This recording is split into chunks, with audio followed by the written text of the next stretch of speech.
It is not Monday, but we're gonna pretend that it is. Welcome back to Mr. Francy Reads. Let's go.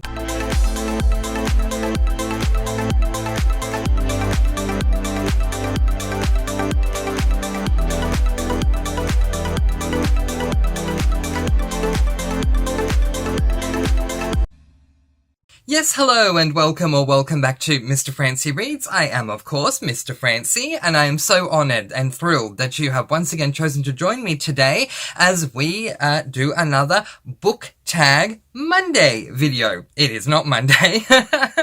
In fact, today is Wednesday. My time as I'm filming this, and that's because I've just had a really busy week. I had 2 appointments over the course of 2 days, which has really had me a bit behind on my videos. So we're going to be playing a bit of catch up, and you're going to get some more videos and more regularly than you're used to, but we're going to play catch up. So pretending that today's Monday, we're just going to pretend, okay? It's Monday, right? It's Monday. Monday. It is Book Tag Monday, and today's book tag is recommended to me by my dear friend Pat. Thank you so much, Pat. I cannot wait to get into this one. Today's book tag is called the Unforgettable Bookish Memories tag. And again, as I said, it is recommended by Pat. Pat recommended this over on my Discord. If you would like to recommend a book tag to me, all you need to do is either comment below on this video, or link to my Discord is in a pinned comment below the video. Come on over to the Discord, and in the book tag channel over there, recommend any book tag to me. I'll do that book tag and then shout you out. Now, originally this tag was created by Lisa at A Book Calls. However, the tag doesn't seem to be around through Lisa anymore. So ZeZee at ZeZee with Books has put it up on their website, and that's where Pat got it from and gave me the link. So a massive thank you to Lisa at A Book Calls for coming up with the tag, and also to ZeZee at ZeZee with Books for re-putting the tag up there on your site so that we still have access to it. So yeah, this is Bookish Memories. Going to be a whole lot of fun, and you're going to learn a whole lot about me and my bookish memories. So the first prompt is for a book I don't have on me, so we'll be putting it up on the screen. The prompt is the first book you ever read or was read to you. I'm going to go with was read to me because that's the earliest memory I have of a book. Was a book that was read to me. It was read to me by my father. And that book is this book, The Rescuers Down Under, and it is by Michael Paxton. Yeah, so long story very short, I have one sibling, and that is my sister, whose name is Bianca. The reason I'm telling you this is because the 2 main character mice that we follow in this book are named Bianca, or Bianca, depending on how you say it. In Australia, we say Bianca, and Bernard. However, my father, bless his soul, would change the name Bernard to Francois, being my birth name. So on the channel, obviously, I'm Mr. Francy, and Francy is a derivative of the of my original name, which is Francois or Francois, depending upon how you pronounce it. Bianca and Francois went on all these adventures, and it was so much fun. So thanks, Dad. I really appreciate that. Prompt number 2. The first book you ever bought with your own money. Yeah, so I was struggling to recall what it would be. The first book I remember being bought for me was Harry Potter and the Philosopher's Stone, but my mother bought all of the Harry Potter books for me. I did not buy them for myself, so I appreciate that she did. I know it was a vampire book, but I'm struggling, so I'm going to show you both. We have Twilight by Stephanie Meyer, as well as book 1 in the Vampire Academy series. I don't know which one it was. I believe I read this series first, then that one. But either way, I purchased both of the books in this series myself growing up as a child. I just don't remember which one it was, but yeah. Both come with very good memories for me. Prompt number 3 is a book that you stayed up all night reading, and I have to go with Talking as Fast as I Can by Lauren Graham, because I absolutely did that. I stayed up all night and read this book because it was so much fun. This is an adult memoir that Lauren Graham wrote. She has written 2. I have read both of them, and if she writes a 3rd, I'll be here for the 3rd. I have so much love for Lauren Graham. I listened to this book and her her other one on audiobook because she narrates both of them, and my goodness, is it a fun time. It's just like Lauren Graham welcomes you into her home, pours you a nice cup of coffee, and because if you watch Gilmore Girls, you know her character Lorelai is obsessed with coffee, and you just sit down and she beguiles you with stories from her childhood and adulthood, and it's just so much fun. It's less like reading a book and more like just having a chat with Lauren. Prompt number 4 is, what book or series will you never forget? And I may surprise you with my answer. It's going to be A Little Life by Hanya Yanagihara. So, I need to update to the US edition. I thought I had, but clearly I haven't. And the US edition much more reflects the... if I put it this way, it's probably cheapening the experience, but let's just say doom and gloom that is this book, where this white cover makes it look like it's so much fun. But this is an incredibly hard-hitting contemporary that follows, and I forgot his name. No, I don't. It's Jude, and the premise is not on the back because it's, yeah. I don't know where the premise is. Anyway, but yeah, his name is Jude. And the only reason I'm remembering that is because I'm horrible with character names, in case you didn't know. I loved the TV series The Fosters, and the brother to our main character, Callie, his name is Jude. So that's how I remembered. But anyway, yeah, we follow Jude, who has had a very tough life. And towards the end of the book, without giving away spoilers, an incredibly tough scene occurs involving Jude. That is one that I will never, ever, ever forget. I highly recommend this book, but do check out your trigger warnings because there are some massive trigger warnings for this book. But my goodness, it was absolutely incredible, and I need to read more from Hanya Yanagihara. If you are new here, welcome to the channel. If you are not, welcome back. If you're not new to the channel, you won't be surprised by my answer to the next prompt. So I'm just letting you know, and I will try and keep it as brief as I possibly can. The prompt itself is a book you frequently think about. Let's give all of my regulars 5 seconds to see if they know what it is. 5, 4, 3, 2, 1, boom. It's Mistborn: The Final Empire by Brandon Sanderson.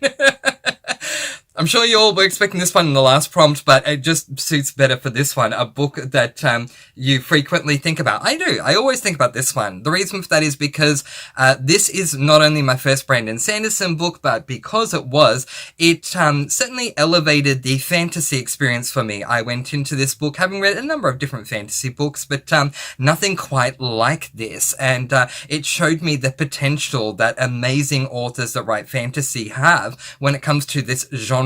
Prompt number 6 is a scene that has haunted you for years after reading it, and I could have gone with A Little Life by Hanya Yanagihara, but since I have already gone for that one, we will now go with this one, More Happy Than Not by Adam Silvera. This is a book that when I finished the book, and you can go and check out my December 2020 monthly wrap, where I specifically say, this is the book where I got to the end and went, oh my gosh, what the heck have I just read? Yeah. The way this book ends, I mean, the book itself is fantastic anyway. The idea, the concepts and ideas that are brought to fruition in this book from Adam Silvera are absolutely fantastic. They are so far ahead of where we are at the moment. For those of you who don't know, this is an LGBTIQ plus book, and Adam Silvera, in his own voices, he is gay. He's a gay man who was born and raised in the Bronx and had a tough time dealing with that. Anyway, the way that this book ended really just had me blown away. I was so shocked at the ending, and in like in the best way. Adam Silvera, when it comes to his LGBTIQ plus hard-hitting contemporaries, I'm not a fan of his fantasies, but his LGBTIQ plus hard-hitting contemporaries are fantastic. And this one, just the ending, I'm still coming to terms with it. And that's why it perfectly fits this prompt of a scene that has haunted you for years after reading it. Yeah, it still haunts me to this day. Good news, Adam Silvera fans. I just found out last night, thanks to the wonderful Fantastic Fiction, Adam Silvera's third book in his Deathcast series is on the way. I only found this out last night. Yee! Book number 3 is is coming out in May, so I'm most likely going to add it to my June TBR, and I cannot wait. I need more Adam Silvera LGBTIQ+. Prompt number 7 is an unforgettable character, and yeah, this is pretty easy, but I'm going to give you 2. The first one probably won't surprise you again if you knew that I loved The Final Empire. My first answer is going to be Kelsier, or if you're American, Kelsier.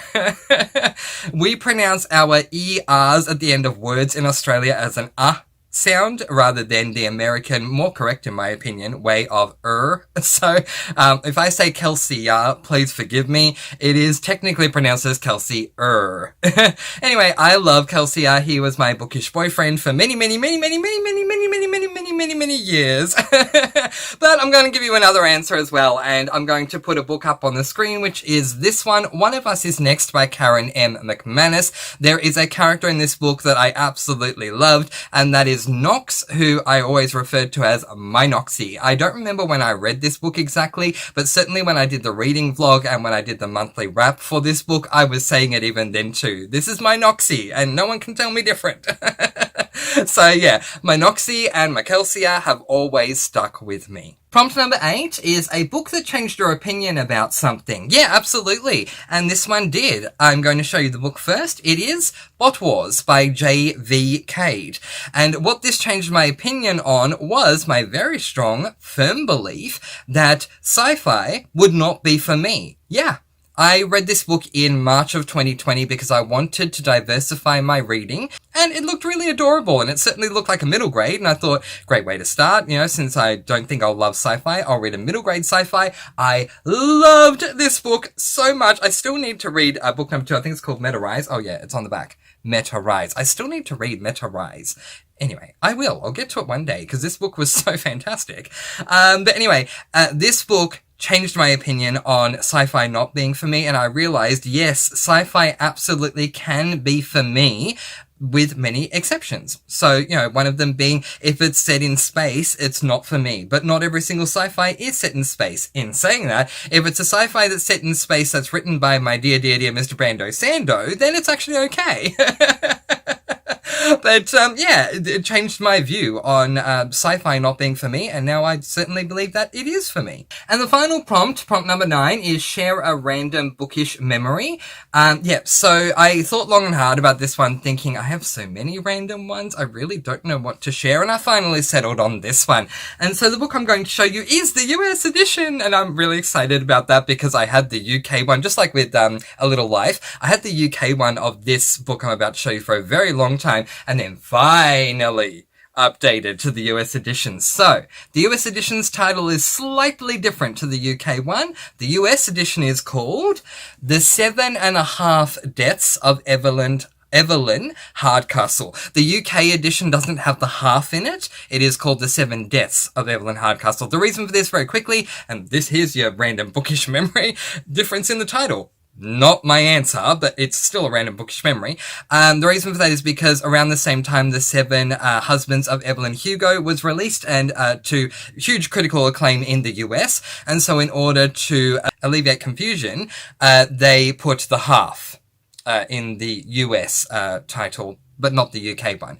I love this edition a whole lot more. I love the diamonds. I love the golden, framing of it and the golden letters. Isn't that just gorgeous? What a beautiful cover. Anyway, so this is an adult mystery that revolves around a guy whose name I've forgotten again. Is it Aiden or something? Yes, it is! It's Aiden Bishop! I get a cookie! I read this in 2020. That is amazing that I remembered his name. Aiden Bishop, who ends up walking into a mansion, and he needs to solve a murder as part of a time loop that Aiden is in. And the only way he and everyone else who has entered this mansion and is now in this time loop will get out, and only one person will get out of the time loop, is to be the first to correctly solve the murder. The reason I'm bringing up this for my random bookish memory is because this is the first book that I read where I loved the book but hated the ending. But despite the fact that I hated the ending, I didn't let the fact that I hated the ending so much affect or impact the fact that I loved the rest of the book. I don't remember the last time I had that happen prior to reading this book, where I would hate the ending and say, but I love the rest, so it still deserves a high rating. Where with this one, I went, yeah, gosh, I hate the ending, and that really disappoints me because I loved everything else. Well, if you loved everything else, Mr. Francy, why are you still not giving it a high rating and then just taking away 1 star and saying you're taking away 1 star for the ending, but the rest was amazing, which is exactly what I did. And in my review on Goodreads, as well as in my monthly wrap, that's exactly what I said. I hated the ending, but I loved absolutely everything else. So docking away just 1 star, I gave it 4 stars. Yeah, it was a fantastic read. And as you can see, even though I read it in 2020, I still have it to this day. Last time I forgot to tag people because I didn't write down a prompt to tag people. So I'm not going to give specific tag names. I'm just going to say anyone and everyone that would like to do this tag, please do. And then just tag me in the description of your videos so that I get that mention in my creator studio so that I can go and check out you're doing this tag. But this was a whole lot of fun. Thank you so much, Pat, for recommending this tag to me, because it's so nice to go down memory lane as far back as, you know, prompt number 1 of, you know, what was the first book that was read to me. That's not something we talk about on this channel. We talk about what I'm currently reading. So it's so good to go back in the past and look at, you know, overall how things have been going for me since my reading journey began when I was a child and was read to. So this was fantastic. A big thank you to the original creator, who is Lisa from A Book Calls, and also to ZeZee at ZeZee with Books, who has put it up on their page. Because Lisa's A Book Calls no longer has the tag, I won't be able to tag them in this video, but the credit is here, and the credit will be listed in my description, as well as the link to ZeZee's website where you can access it for yourself. Alright, letting you all go with peace, blessings, and so much love. Please do be kind, love one another, and spread your sparkling energy all throughout the world. And until next time, happy reading. Bye everyone!